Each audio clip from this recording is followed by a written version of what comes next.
Hmm. That is super interesting. You know how you mentioned the social media mood, and that's sort of what I was thinking about. I was like, "ठीक है यार, like I can imagine people having problem with the ad. Tell me one version of Hindu Muslim peace that works.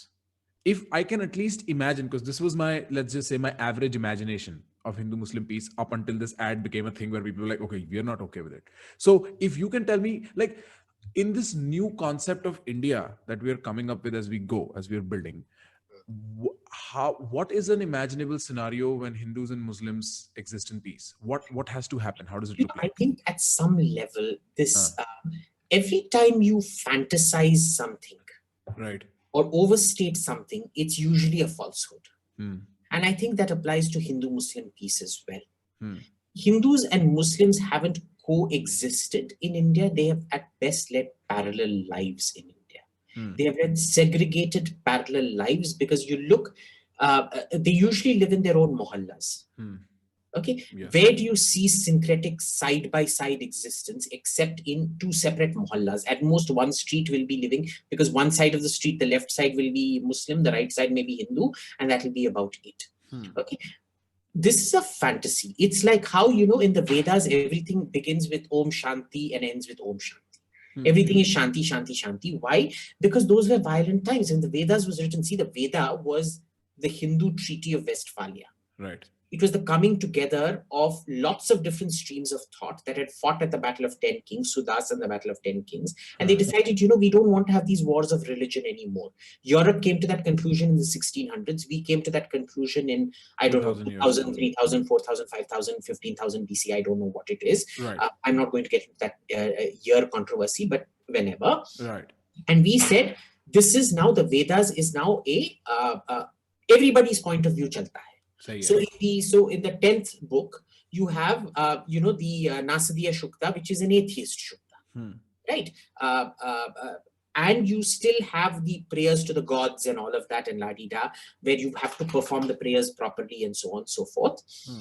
So all of that chalta hai. But in this case, what you have is, the Jewish greeting is shalom, Hmm. peace.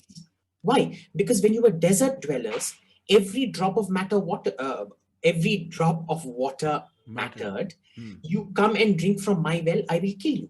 Hmm. You see this in the, I mean, it's a movie, so it's this thing, Lawrence of Arabia, the famous one with Peter O'Toole. The Arab and Peter O'Toole go and drink at a Bedouin's well.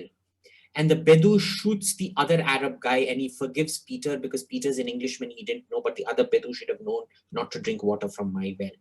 That is why they keep saying salam, salam, salam alaikum, alaikum assalam. It's showing, it's like when you make contact with a warrior tribe, with headhunters, you have to put on these shows of peacefulness and things like that. Hmm. Okay. Why do you keep saying peace? Why do you keep saying shanti, shanti, shanti? Shanti nahi tha kya? Huh. तो पूछ रहे किस लिए हो? Huh. Huh. अगर Huh. शांति था, then why are you going on saying shanti, shanti? Right. Right. Then you'd be saying paisa, paisa, paisa, or rupiya, rupiya, rupiya. Na? Something like that. Right. So Hindu-Muslim unity is that fantasy. It probably never existed, which is why you concoct this hogwash like Ganga Jamuni Tehzeeb Hmm. or, Hindu-Muslim unity Hmm. or whatever. It has always been a deeply, deeply violent, fraught relationship. Just like this nonsense that Hinduism is a religion of peace. It is not. It is an extremely violent religion. You look at Tirughyana Sambandar, who is one of the Alvars, one of the 72 Alvars. He had 8,000 Jain monks impaled. As in, can you imagine a Hindu holy man asking for sharpened bamboo sticks to be inserted up the anuses of 8,000 Jain monks and for them to be suspended on that, like Vlad the Impaler, who became Dracula. Right. Okay. This is also Hinduism. Hmm. Okay. So this nonsense about Hinduism being a peaceful religion and all of that, every time you tend to exaggerate things, I start getting very suspicious and I usually treat it as hogwash. So, but like, okay, I'm willing to buy that because Tavleen said something very similar. She mentioned she said the Hindu Muslim fraud sentiment has always existed in India. And I was like, really? I was shocked at the same thing because I bloody grew up being told that there are four boys, one of them wears a turban, one of them wears a skull cap, the other wears a cross, and then the fourth person wears something that resembles like an Om or something, and they all hold hands in unity and diversity. That's like the drawing they make you do in first grade. So this is Amar Akbar Anthony. That is Amar Akbar Anthony. It's crap. It doesn't actually exist. Right? Anybody who watches Amar Akbar Anthony would be clueless about the fact that it was the Arya Samaj, Dayanand Saraswati, who went and alienated the Sikhs, telling them, we need to go back to the Vedas, your gurus are all frauds and la-di-da-di-da. We completely alienated the Sikhs from the Hindus and created all the schisms. Okay, so you won't learn that. I mean, how many people actually know how the Arya Samaj created that rift between Sikhs and Hindus? I had no idea. Yeah, if Sikhs today are a separate religion, it's entirely because of the Arya Samaj and the mischief they played. And why did they try to do that? Everybody has this very benign notion of the Arya Samaj. That they're so sweet, they do intercaste marriage and la-di-da-di-da. When I was growing up, I didn't even know what the hell caste was. It was irrelevant in the house. Nobody asked about caste. So the first time I came to Delhi, after 7, 8, 9 years, I was sitting in the school bus and this guy asked me, "Tera caste kya hai?" Like, what the hell? How rude. How dare you even ask me my caste, And it turned out he meant your surname. Right. Yeah, but anyway, that's a slightly different thing. But going by our civics book, which talked about the evils of caste, living in New Delhi or living in Madras or Kolkata, you didn't even know what the hell caste was. Okay. And then you go explore everything outside, and then you begin to realize how big an equation caste actually is. But for the first 10 years of my life, my parents were in intercaste marriage. My parents divorced, and then my stepfather was Dalit. So for us, even mentally, caste was never an issue. But that doesn't mean just because mentally caste isn't an issue for me, doesn't mean caste isn't an issue for 98% of the rest of the population. So, it's complicated stuff like that. The moment they try to and that is the thing, when you try to oversimplify something, Hindu-Muslim unity, it's so crude, it's almost laughable in that sense.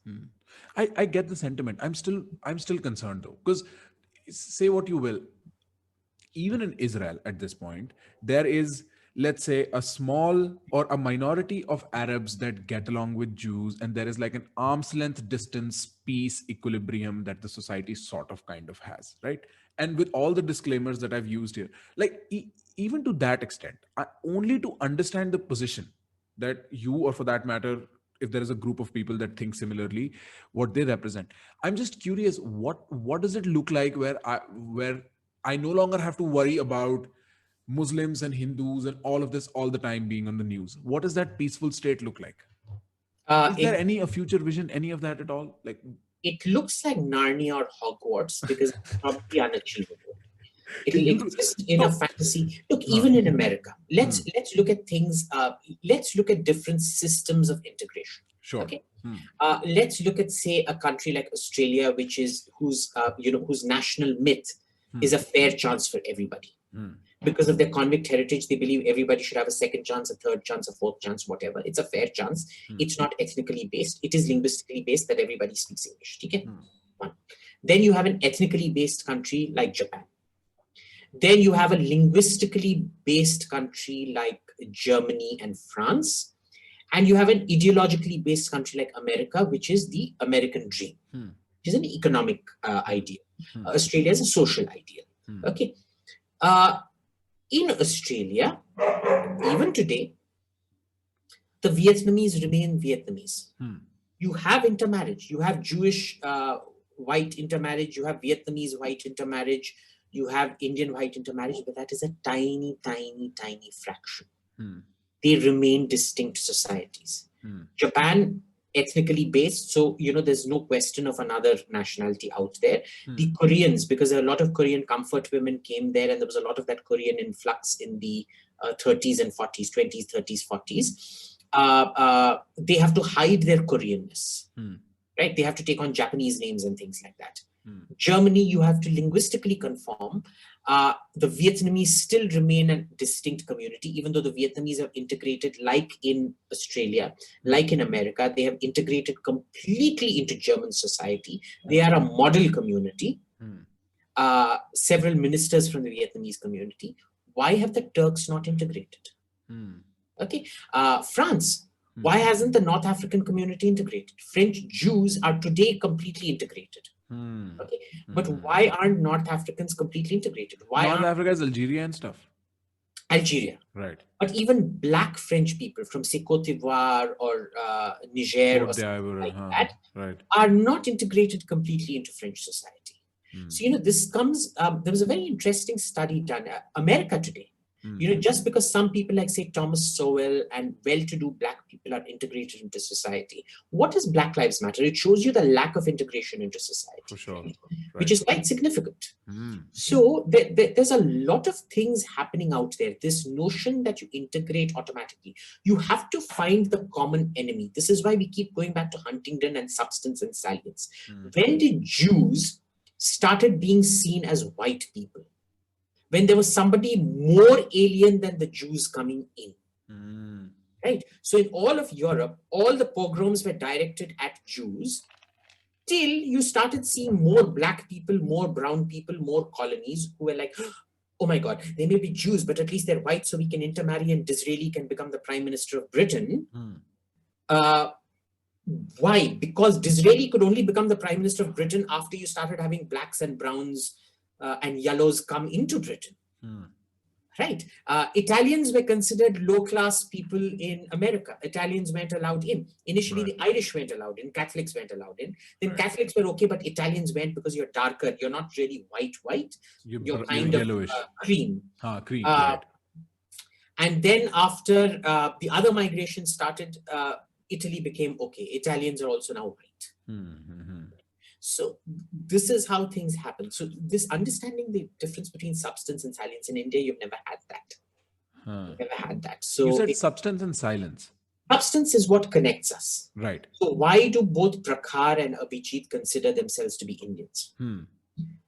And why do we not consider Imran Khan to be an Indian? That is salience. Substance is what ties us together. Salience is what separates us. Salience, right. So I understand, right? Like you can make the case that there is, like the blacks are not integrated in America. There might be all, but then how do I imagine a demographic equilibrium? Like what does a peaceful situation look like? Or is there no peaceful situation ever? Is the final answer that Muslims must leave for Pakistan? Like what do we think? So or we're waiting for Sri Lankans to come in so that we can then be like... Scary answer, which is that it was probably possible before the information age. Where your knowledge was restricted. So for one of the things that I've seen where essentially Asiatic, despotic, feudal, medieval population, Central Asia.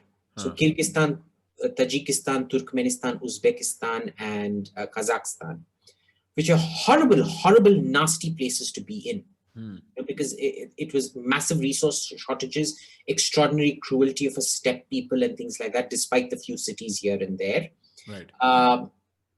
Who over 70 years of the Soviet Union started thinking of themselves as European, following sedentary European norms, eating pork, drinking alcohol, and so on and so forth, being quite irreligious or all to the point of being anti-religious almost. Because even now in Turkmenistan, Uzbekistan, Kazakhstan, if you're seen going to mosque every day, the secret police will knock at your door and take you away. Why? They're not comfortable with religion. Oh, so they're so anti-religious at this point. They're not anti-religious. They're fine with they use religion as a binder in addition to ethnic binding, because they are Uzbek, Turkoman, Kazakh, Kyrgyz, Tajik. But they also are very scared of it being anything other than an identity marker. You're free to have religion. you are not free to believe too much in that religion. That's so interesting. It is. And Which it is does why not work. I find Central Asia, I think of all the places I've been to, North Korea and Central Asia, of course, Central Asia has amazing architecture. But other than the architecture, I find the social dynamic to be just fascinating because there are for me, initially, I used to think of it when I lived in the USSR as a kid. I used to think it was fascinating because this is such a progressive society. It's the socialist. I was a full-on communist when I was a kid. Right, yeah. As in, I hated America. I wanted to. End to If America. you had met me when I was 7 years old, Huh. I would be the kind that would have probably flown the plane into the World Trade Center. I hated Right, you America look like that the much. kind. Because they were opposing my beloved USSR and the progressive future ideals of socialism and communism. Not socialism. I thought socialists were traitors. I was a full-on communist, remember that. But today, when I talk to my Muslim friends from, say, Iran or Afghanistan, because I travel there, I have family in Iran, so I go there quite often.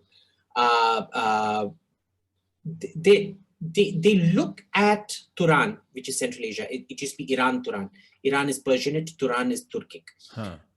Turan is a cultural genocide. They believe that the whole culture of that region, very complex culture, Turkic meets Persianate meets something else, has been completely wiped out, which is also true. So it has also been a sort of ethnic leveler. Not leveler, cleansing in a sense. It has been a cultural cleansing. So, it's so complex, but it could only be achieved in a pre-information age where your control of information was absolute. Your control of society was absolute. In this day and age with democracies, best of luck. I don't think it's going to happen. Right. That's a very interesting point. That the But scaling.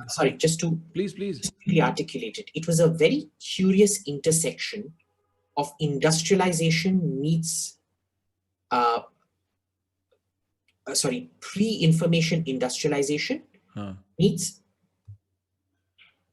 very good or very chalu or very cunning social policy in the case of the USSR and the Turks. With the others, you see China doing it. China has, you can't do it in the information age with the Uyghurs. China's probably trying it, but they're sociologically not very good because if you look at Chinese sociologists, they're complete rubbish. And Chinese information control is also not the best. So, ship sailed.